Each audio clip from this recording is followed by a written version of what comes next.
I don't know where to start.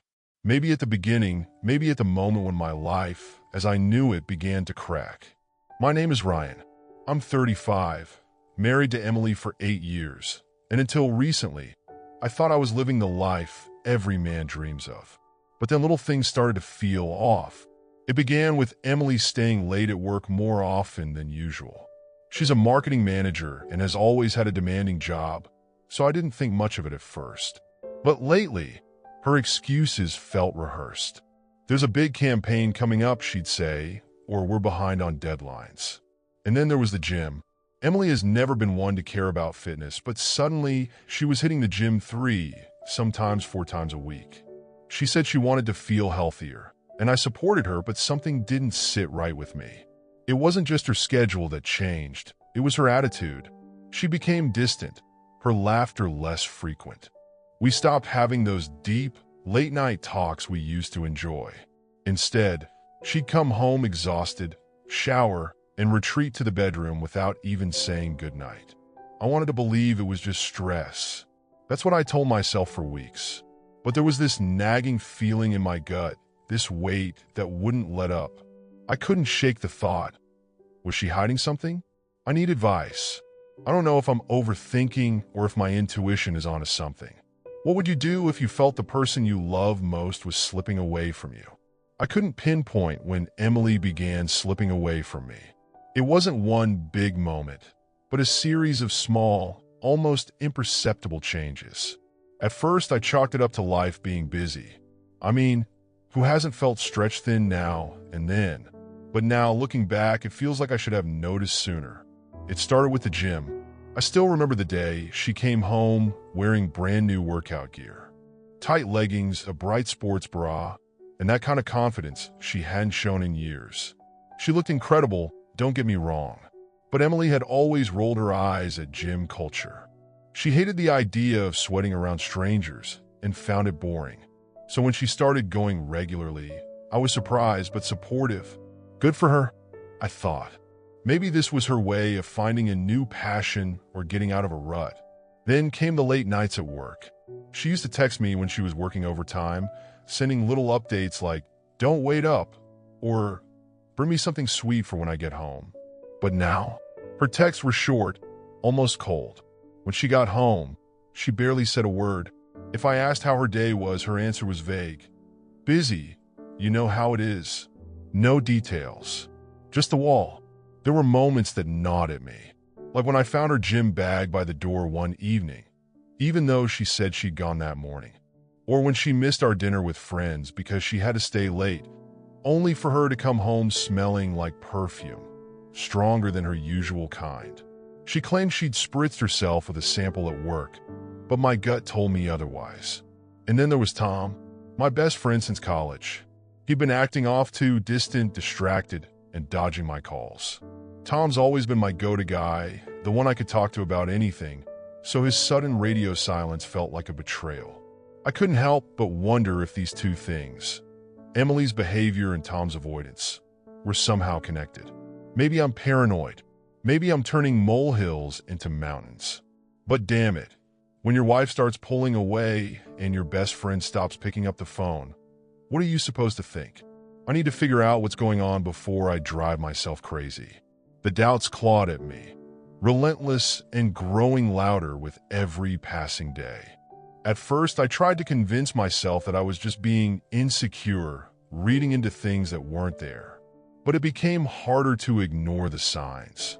The strange coincidences piled up like bricks, each one heavier than the last. One night, Emily came home late again. She claimed she had been at the gym, but her workout gear was perfectly folded in the back seat of her car, not damp with sweat as it should have been. When I casually mentioned it, she snapped at me, accusing me of being too controlling and nitpicking her every move. It wasn't like her to lash out like that. Emily had always been calm and level-headed, so this sudden defensiveness felt calculated. Then there was the day I stopped by her office to surprise her with lunch. She wasn't there. Her assistant hesitated before saying, "Oh, she's out running errands, I think." The way she avoided eye contact screamed that something wasn't right. Later, when I asked Emily about it, She fumbled with her words and quickly changed the subject. And Tom, my best friend, the guy who once crashed on my couch for 3 weeks after a breakup, was now avoiding me. He stopped coming over to watch games, canceled our usual Saturday coffee runs, and gave vague excuses whenever I reached out. It wasn't like him to ghost me like this. The worst moment came during a neighborhood barbecue. Emily had promised she'd meet me there after her gym session, but she never showed. I called her, and her phone went straight to voicemail. When she finally came home hours later, she casually mentioned being caught up at work, as if that were an acceptable excuse. But something didn't add up. Her story changed when I pressed her. First it was a client meeting, then it was a deadline. I stopped asking. Her lies weren't even well thought out anymore. That night, as I lay in bed next to her, staring at the ceiling, I realized I couldn't ignore it any longer. Something was going on, something she wasn't telling me, and I wasn't sure if I was ready for what I might find, but I had to know. The next day, I made up my mind. I was going to follow her. The decision to follow Emily wasn't an easy one. I felt like a terrible person for even considering it, like I was betraying the trust we'd built over 8 years of marriage. But then again, hadn't she already broken that trust? If I didn't figure this out, I'd lose my mind. It started that Thursday evening. She told me she'd be working late again, finalizing some big project with her team. I kissed her goodbye at the door, pretending everything was fine, but as soon as she drove off, I grabbed my keys and followed her at a safe distance. My hands were trembling, heart pounding so hard I thought it would burst. She drove across town, weaving through familiar streets until she hit the highway. At first, I thought she might actually be heading to her office. I felt a pang of guilt for doubting her. But then, just before the exit for her company, she took a different turn, a route leading nowhere near work or the gym. My throat tightened as I kept my distance, tailing her car through an older part of town. Finally, she pulled into a quiet residential street and parked in front of a house I'd never seen before. A light came on inside, and the front door opened. That's when I saw him. Tom, my best friend. He stepped out onto the porch, smiling as Emily walked up the steps. My stomach dropped. It felt like someone had punched me in the gut. Then, as if to confirm my worst fears, she leaned in and hugged him. Not a quick, casual hug, but a slow, intimate embrace. One that lasted too long. I couldn't believe what I was seeing. My wife, my best friend, the two people I trusted most in the world. Together. I sat there in my car, paralyzed, staring at them through the windshield. My mind raced, trying to make sense of what I was witnessing. Were they really doing this to me? Could there be another explanation? My heart wanted to believe there was, but my gut told me otherwise. I stayed there for what felt like an eternity, watching the house, hoping for some sign that I was wrong. But nothing changed. Emily didn't leave. The lights inside the house flickered as they moved from room to room. I finally drove home, gripping the steering wheel so hard my knuckles turned white. I didn't cry, I didn't scream. I was too numb. I knew what I had to do next. The truth was out there, and I needed to confront it. The next morning, I woke up with a mix of dread and determination swirling in my chest. I couldn't live in the dark anymore. Whatever Emily and Tom were doing, I had to face it head on. No more waiting. No more second-guessing myself. I didn't tell Emily I'd be working from home that day. I kissed her on the cheek as usual, wished her a good day at work, and watched her drive off. My stomach churned knowing I was about to destroy the facade of normalcy we'd been clinging to. Once she was gone, I grabbed my keys and headed straight to Tom's house. My hands were trembling on the steering wheel as I parked in his driveway. For a moment, I hesitated, staring at his front door. What was I even going to say? How was I going to say it? But then the image of their embrace flashed in my mind, and anger overtook my hesitation. I pounded on the door harder than I meant to. After a few seconds, Tom opened it, looking surprised and guilty. His face flushed the moment he saw me, and that was all the confirmation I needed. "Ryan," he started, but I didn't let him finish. "Don't you dare," I snapped, pushing past him into the house. Where is she? Is she here? Wait, hold on. Don't play games with me, Tom. Just tell me the truth. Are you screwing my wife?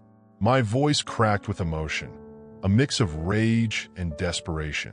He raised his hands defensively, trying to calm me down. Ryan, stop. You've got it all wrong. Wrong! I laughed bitterly. I saw her here last night. I saw the way you hugged her. Don't you dare tell me I'm imagining things. Tom sighed and rubbed the back of his neck, avoiding my gaze. Just sit down, man. Please. I'll explain everything. I'm not sitting down. Just tell me what the hell is going on. I could feel my heart racing, my fists clenched tightly at my sides. He gestured toward the couch. Ryan, I swear it's not what you think. Please let me explain. You're going to want to sit for this. Reluctantly, I perched on the edge of the couch, still ready to spring up and bolt if he said something that confirmed my worst fears. Tom sat across from me, his face pale and serious. Ryan, he began, his voice shaky. Emily's not cheating on you. She's been coming here because, well, there's no easy way to say this. You've been diagnosed with something serious. She didn't know how to tell you, and I've been trying to help her figure it out. For a moment, his words didn't register. What the hell are you talking about? Emily and I have been meeting with doctors and specialists, he continued. There's a clinic out of state she's been looking into. She wanted to find the best care before she told you. That's why she's been acting distant. I stared at him, frozen. You're lying. I'm not, Tom said firmly. Emily didn't want to stress you out until we had a plan. She asked me for help because she didn't want to face it alone. I couldn't speak. I didn't know what to think or feel. All the anger, all the betrayal, it dissolved in an instant, leaving only confusion and a hollow ache in my chest. Ryan, Tom said softly, I know it looks bad, but everything we've been doing has been for you. The room spun as I tried to process what he was saying. Was this true? Had I been wrong all along? I stared at Tom, searching his face for any hint of deception. But there was none. He looked genuinely shaken, as if he'd been carrying the weight of this secret for far too long. What are you saying? I managed to choke out, my voice barely above a whisper. What do you mean I've been diagnosed? I feel fine. Tom exhaled deeply and leaned forward, elbows resting on his knees. A few months ago, Emily noticed you were more fatigued than usual. She said you mentioned some symptoms that worried her. Headaches, dizziness, even occasional numbness. She begged you to see a doctor, but you brushed it off, remember? I did. It had seemed so trivial at the time. I chalked it up to stress and overwork. So what happened? She scheduled a checkup for you without telling you. She spoke to the doctor, gave them a detailed description of what you'd been experiencing. They ran some preliminary tests using your existing records. Ryan, the results weren't good. I felt like the ground was crumbling beneath me. What results? What's wrong with me? Tom hesitated, clearly reluctant to say the words. I'm not a doctor, man, but they suspect it's early onset multiple sclerosis. It's not confirmed yet. They need more tests, but Emily was terrified. She didn't know how to bring it up without scaring you. The words hit me like a freight train. MS. My mind reeled, grasping for something solid, some way to make sense of it all. Why didn't she just tell me? Why the lies, the secrecy? She wanted to, but she was scared, Tom said gently. She thought if she could find a specialist, a treatment plan, maybe even a second opinion, she could soften the blow. That's where I came in. She didn't want you to go through this alone, so she asked me to help. I stood up, pacing the room as anger and guilt waged war inside me. And you couldn't tell me either? You let me think. I thought you two were... I know, Tom said, his voice breaking. And I'm sorry, but this wasn't my secret to tell. Emily made me promise to keep it quiet until she was ready. I stopped pacing and turned to face him. So all this time, the late nights, the gym trips, the distance, it was all because of this? Tom nodded. She's been doing everything she can to find answers, Ryan. She loves you, man. She's been breaking her back, trying to hold it together. The weight of his words crashed down on me, suffocating and relentless. How had I misjudged everything so horribly? How could I have doubted her? I need to talk to her, I said, my voice cracking. I need to fix this. Tom stood and placed a hand on my shoulder. She'll understand, Ryan. Just be honest with her. Let her know you know. I nodded, though my chest felt tight with shame and regret. It was time to go home and face Emily. And this time, I had to let her know I trusted her, something I should have done all along. The drive home felt endless. My heart was a tangled mess of shame, fear, and guilt. I gripped the steering wheel so tightly my knuckles turned white. How could I face Emily after everything I'd thought, everything I'd assumed? How could I tell her I had accused her, in my heart, of the worst kind of betrayal when she'd been trying to protect me? When I got home, I found her in the kitchen, chopping vegetables. She looked up when I walked in, her expression a mixture of surprise and exhaustion. "Hey," she said softly, her voice tentative, as though she could sense something was coming. "Emily," I began, but my voice cracked. I took a deep breath, trying to steady myself. "We need to talk." She set the knife down, her hands trembling slightly. "Okay," she said, her tone wary. "What's going on?" I sat down at the table, gesturing for her to join me. "I know," I said quietly.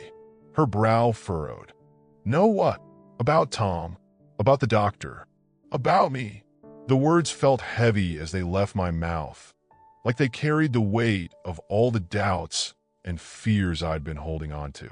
Emily froze, her face going pale. "Who told you?" "It doesn't matter," I said quickly. "What matters is that I know, and I'm so sorry. I let my suspicions get the better of me.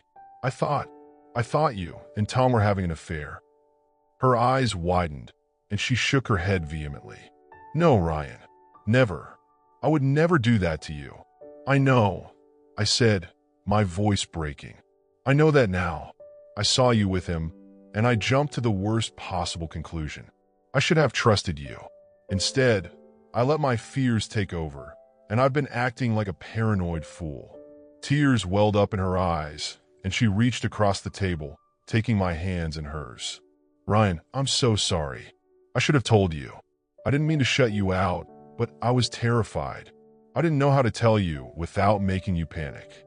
I thought if I could find answers first, maybe I could shield you from some of the fear."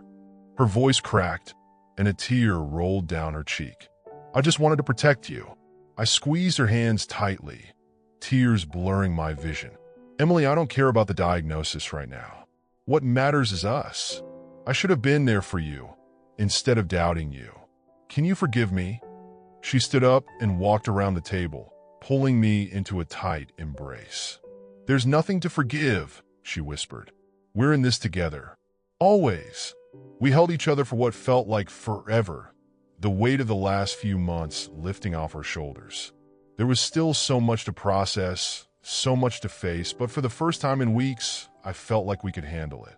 "Together. We'll figure this out," I said, pulling back to look her in the eyes. "Whatever happens, we'll get through it." She nodded, her expression filled with determination and love. "Yes, together." I knew then that no matter what came next, we would be okay. We had each other, and that was enough. The days following our conversation were a blur of emotions. Emily and I spent hours talking about the diagnosis, the fear she'd been carrying, and the weight of the secret she'd tried to bear alone. For the first time in months, the walls between us were completely down. That night, I sat with her in our living room, the house quiet except for the faint hum of the refrigerator. "I don't want you to go through this alone anymore," I told her. "We're a team, Emily. We always have been. Please, let me carry some of this." She smiled, the tension in her face softening. "I didn't want you to see me as weak," she admitted. "I thought I had to hold it together for both of us." I reached for her hand. "You're the strongest person I know, but you don't have to do this alone. We're in this together, no matter what." The next morning, Emily and I visited the specialist she'd been working with. It was surreal, sitting in a doctor's office, hearing the words I never thought I'd hear: multiple sclerosis. The doctor explained the possible treatments, the lifestyle changes we'd need to make, and the prognosis. I wasn't in denial anymore. I was ready to face it head on. After the appointment, we sat in the car for a moment, letting the information sink in. Emily looked at me, her eyes searching mine.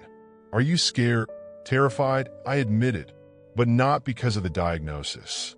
"I'm scared of losing what we have, of letting fear get in the way of us." She leaned her head against my shoulder. "We're going to be okay," she said. "We have each other, and that's all that matters." That evening, I called Tom to apologize. He'd been nothing but a true friend, and I owed him my gratitude for being there for Emily when I hadn't. "I'm sorry for jumping to conclusions," I said, my voice heavy with guilt. "I let my fears cloud my judgment." "It's okay, man," Tom replied. "I get it. If the roles were reversed, I'd probably think the same thing. Just focus on getting through this with Emily. That's what matters." Hearing his forgiveness lifted a weight I didn't realize I was still carrying. I promised him I'd never doubt his loyalty again. That night, as Emily and I lay in bed, her head resting on my chest, I realized how much stronger we'd become through this ordeal. The fear and suspicion that had threatened to tear us apart had instead brought us closer. For the first time in weeks, I slept soundly, knowing we were facing the future together. There was a long road ahead, but with Emily by my side, I felt ready to take the first steps. The following days were about more than just facing the diagnosis. They were about rebuilding what had been damaged in our marriage. Emily and I made an unspoken agreement to prioritize honesty and communication, no matter how uncomfortable the conversations might be. One evening, as we sat on the couch, sipping tea and watching an old sitcom, I turned to her. "Emily, I need you to promise me something." She looked up, her brows furrowed in concern. "What is it?" "No more secrets. No matter how hard something feels, no matter how scared you are, we talk about it. Together." Her eyes filled with tears, and she nodded. "I promise. I never wanted to hurt you, Ryan. I thought I was protecting you, but I see now how much it hurt you not knowing." I placed my hand on hers. "I get why you did it, but we're stronger together, and I need to know we're a team." She smiled, wiping a tear from her cheek. "We are. We always will be." That night marked a turning point. Emily and I began to focus on the small joys of life. Cooking dinner together, going for walks, laughing over silly things. We were determined to reclaim the connection we'd both feared was lost. Slowly but surely, we started to feel like ourselves again, like the couple we were before life's challenges began to weigh us down. The reality of the diagnosis loomed, but it no longer felt insurmountable. Emily and I worked together to adjust our lifestyle, simplifying our routines, incorporating healthier habits, and planning for regular doctor visits. The changes weren't easy, but having her by my side made them bearable. One afternoon, she came home with a stack of brochures from the clinic she'd been researching.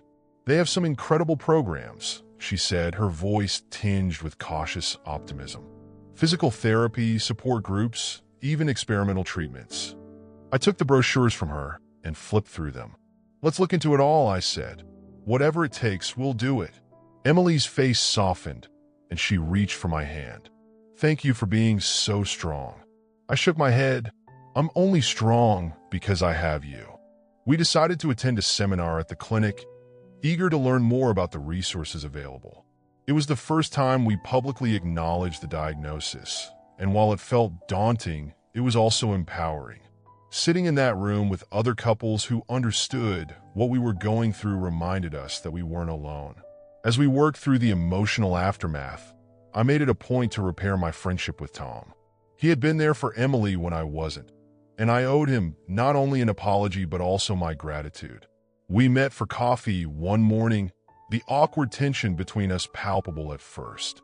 "I owe you a huge apology," I began, staring into my mug. I jumped to conclusions and let my insecurities get the better of me. Tom leaned back in his chair, a faint smile tugging at his lips. "Ryan, you don't have to keep apologizing. I get it. I just want you to know that everything Emily and I did was for you." "I know," I said. And I can't thank you enough for being there for her when I wasn't. He nodded. She loves you more than anything. You got a good one there. Don't let her go. I won't, I promised, feeling a renewed sense of appreciation for the people in my life. With the air cleared, Tom and I began to rebuild our friendship. The trust would take time, but I knew we'd get there. Life settled into a strange, new normal. Emily and I spent our days adjusting to the reality of my diagnosis. It wasn't easy. There were nights when fear crept in, threatening to unravel the progress we'd made. But every time, Emily was there, holding me, grounding me with her quiet strength. We started attending appointments together. Hearing doctors discuss treatments, timelines, and uncertainties was daunting, but Emily never flinched. She took notes, asked questions, and made sure we left every session with a plan. One evening, as we sat reviewing the mountain of information we'd gathered, Emily placed her hand on mine. "Ryan," she said softly, "I need you to know something." "What is it?" I asked, bracing myself for another difficult conversation. "No matter what happens, I'm here. I'll fight for you, for us, every step of the way." Her voice wavered, but her eyes were steady. I swallowed hard, emotions threatening to overwhelm me. "You don't have to do this alone, Emily. We're in this together." She smiled through her tears. That's all I needed to hear. After weeks of processing the diagnosis privately, we knew it was time to share the news with family and close friends. The first person I wanted to tell was Tom. He'd been a pillar of support for Emily, and I felt he deserved to hear it directly from me. Over lunch, I broke the news. "I've been diagnosed with MS," I said, the words still feeling foreign on my tongue. Tom's expression shifted from shock to determination. "Whatever you need, man, I'm here. You know that, right?" I nodded. "You do. And I can't thank you enough for everything you've already done." We also decided to share the news with Emily's parents, who had always been close to us. Their initial shock gave way to concern and an outpouring of support. They promised to help in any way they could, whether it was driving me to appointments or simply being there when we needed them. Sharing the truth was both liberating and terrifying. It made everything feel more real, but it also brought us a network of people who were ready to rally around us. Through it all, Emily and I worked to rebuild the trust that had been shaken. For her, it meant opening up more, letting me see her fears and vulnerabilities. For me, it meant trusting her intentions completely and banishing the doubts that had once consumed me. One evening, as we sat watching the sunset from our porch, I turned to her. "Emily, can I ask you something?" "Of course," she said, her voice calm and reassuring. "Do you ever wish things were different? That you didn't have to deal with all this?" She looked at me, her eyes soft but resolute. "No, Ryan, I don't wish for a different life. I just wish for more time with you, no matter what that looks like." Her words stayed with me, a reminder of the strength and love that had carried us through the darkest times. As the weeks turned into months, Emily and I began to look ahead. We made plans, both big and small. A vacation we'd always dreamed of, home renovations to make life easier, even weekly date nights to keep the spark alive. Every step felt like a victory, a way of reclaiming our lives from the uncertainty that had once overshadowed everything. One night, as we lay in bed, Emily turned to me and whispered, "Do you remember what you said when you proposed to me?" I smiled. I said I'd love you in the good times and the bad, no matter what. She nodded, her eyes glistening. And I said the same thing. I meant it then, and I mean it now. As I drifted off to sleep that night, I felt something I hadn't felt in months: peace. We had faced the storm, and though the road ahead was still uncertain, we were walking it together. Thank you for listening to my story. If you enjoyed it, please give it a like and share your thoughts in the comments below. I'd love to hear what you think.